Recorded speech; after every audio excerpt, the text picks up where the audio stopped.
free to ask anything here, right, today? Yeah. Okay, you have to ask questions that I know the answers to. We still have one more microphone in the back. Maybe it's here. Oh, okay. Sure. And we'll keep this very short because we're going to have another panel, 3 people much smarter than I to talk, and we'll all get to ask them questions. You talked about China's growing student body. How do you think that as China has a larger and larger middle class, that's going to affect their expectations on the Chinese government, not in just economic terms, but in political terms? In other countries, we've seen that kind of creates a desire for more freedoms. Do you think that'll happen in China if the middle class continues to grow? The middle class has risen, obviously in all 3 places, on the mainland, the United States, and in Taiwan. And with that rise comes higher expectations. And we see actually a lot of not in my backyard protests on the mainland, where people complain about plans to build chemical plants and other things. I have some slides of some of those protests in the portion of the talk that you didn't get to hear. One of the things you asked specifically about politics, you can't do this kind of survey very easy anymore, but a Chinese scholar by the name of Cheng Silo teaches at what used to be Beijing Youth University of Politics and Law. It was under the Communist Youth League. Now it's under the Chinese Academy of Social Sciences. He carried out work in 5 colleges, his own, Beijing University, Tsinghua University, Beijing Aeronautics, and Beijing Normal. And what he found was that these young people had a pretty solid grasp of the American political system, both in design and aspiration and in actual practice. And they knew about China. And they liked the aspirations of both, but the thing they especially liked was the American separation of power. They want accountability, they want transparency. Now, again, this is just a survey, but it hints at this.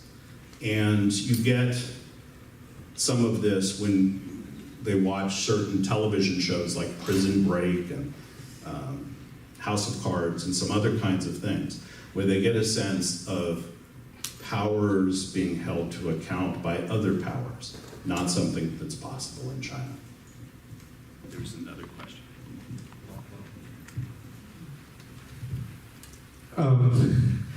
Very nice talk that you had. You talk about young people. So there's a lot of pressure in China right now from the top, really changing the curriculum, putting pressure on education, really. So the young people in China, perhaps in the last 10 years, have been open to new ideas from all over the world, particularly the United States. But now the government in China is really saying that you cannot have any books that are not approved by the Education Bureau, and you all have to take this particular test in order for you to go forward, all that. So my question is, after these 10 years of young people having a chance to see the more flexible possibilities, and now, do you think that has any effect in terms of the pressure that being put into education by the government? Do you think 10 years from now that the young people may not be as aware of what can be possible? Yeah, again, I'm much better looking back than looking forward, but I think you're quite correct. Now, in fact, China, it's not a surprise, going back 2,500 years at least, Chinese have had faith in education to do all kinds of amazing things. Confucius and then on, right? And so in 2003, the Chinese government, and specifically Beijing, in its school said, "Teachers, you will teach creativity." They looked it up, found out what was it. But of course, you can't just order people to teach creativity when they weren't taught that way, and these sorts of things. And of course, when you teach creativity, you're teaching critical thought.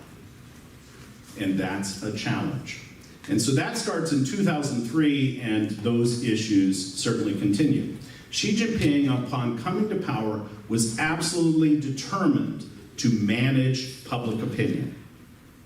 That the work in the curriculum, the silencing of authors, all of that goes in that direction. And so I think it's a little bit like, trying to stop the tide, but they work very, very hard at it. And so what will happen? Will there be, I think on the margins, you see a lot of things happen, including, disenchantment and disengagement, and as well, people voting with their feet. And if they can stay in the United States to work, they do. So I think a lot of different ways of, as an individual, now mobilizing, that's dangerous. As an individual, you find ways to achieve your own ambitions. And for many Chinese, their dream, they want China, Fuxing, they want rejuvenation too. But their China dream is a lot like the American dream, individual familial success. And Xi Jinping is going to have trouble with that. Maybe we should, one more question? Professor, I really enjoyed your talk. Thank you very much. You really know what you're talking about. But let me ask you that in the recent Okay, riots. so I have to interrupt at this point. Go ahead. Okay, how much do you charge? Now, it's important to keep in mind, an author, a dissident, Yu Jie, he actually wrote a book, Wen Jiabao, the greatest actor in the world. If you think I know something, I'm a good actor. I'm a dentist, so I charge one and pull another one free.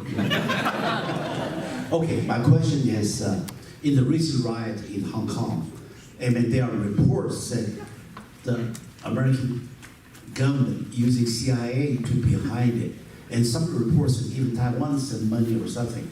Why would the United States do things like that?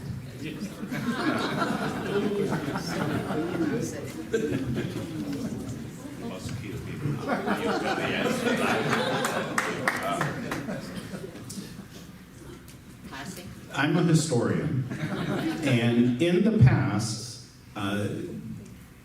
my government, the United States government, has engaged in covert activity. We have to acknowledge that in many places, If you think that the issues in Hong Kong were manufactured in Langley, Virginia, you should make a TV show. It'll have to be fiction, however. The discontent in Hong Kong is real. It wasn't manufactured abroad. Now, forever, the Chinese government, the Chinese Communist Party and the government that it runs, has, whenever they have problems, they point to external forces. And what they're denying, of course, is that internal contradictions in society can generate demonstrations. And they can say that. I don't think they actually believe it, but they're speaking, the audience they're speaking to there is the audience on the mainland. They're saying, were it not for the United States, were it not for Britain, everything in Hong Kong would be just fine. You could get your milk powder,